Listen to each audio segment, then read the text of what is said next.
عائشه ورته د الله حبیبه په ټول ژوند کې ماته سخته ورځ وښیه. ویلی شي چې د جهاد نه سخته وي او د الله حبیبه.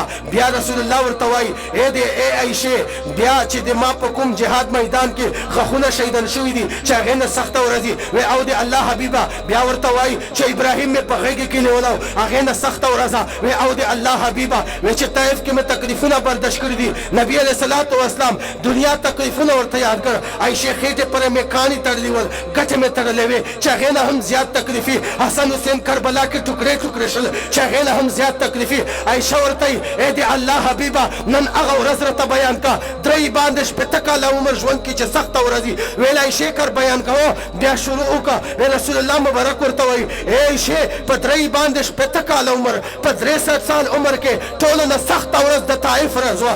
عایشې چې کله طایف ته لاړه خلکو ته مې دین دعوت ورکړلو خلکو ته مې دین دعوت ورکولو. دا خلک په ایمان راوړي دا به د کلمې ویونکي جوړ شي دا به رسول الله مبارک طریقو ول جوړ شي. عایشې چې کله طایف ته راغله زما دعوت خو هم قبول نه کړ لیکن هغو سپیو ته حکم وکړ. هغه سپي راغل زما خپو کې ولغړېدل ما ته ګوري واپس لاړل. دا محمد رسول الله ده دا موږ نشو خوړلی دا خاتم الانبیا ده د نبوت دروازه په ده باندې بنده ده. وی سپي خو واپس لاړل هغه نه بعد ماشومانو ته یې ویله وړوکي ماشومان خو نه پوهېدل. وی ای عایشې څو میله په کاڼو باندې وویشتله چې یو ځل به یې کاڼي ګزار را باندې وکړو په جسم اطهر مبارک به مې کاڼه ولګېدو زما وجود به وپړسېدو. وی دوه ځل به بیا کاڼه ولګېدو زه په منډه باندې روان وم وروسته ماشومان راپسې روان دي زه بیا په منډه باندې روان یم. ما وروسته کاڼو باران دی په ما باندې کاڼو ګزارونه دي.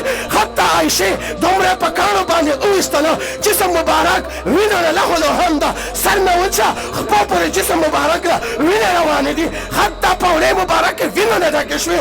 عایشې په ټول ژوند کې سخته ورځ طایف وه. وایي چې کله سکون راته میلاو شو کافر په پلیټ کې انګوران راته واخیستل په دې وخت مې الله رب العزت ته سترګې ورپورته کړې چې رب ذوالجلاله. وایي عایشې په ژوند کې مې چېرته الله ته ګیله نه وه کړې. ابراهیم مې غېږې کې نیولی الله ته مې ګیله نه ده کړې. کربلا کې مې لمسي ټوکرې شل الله ته مې ګیله نه ده کړې.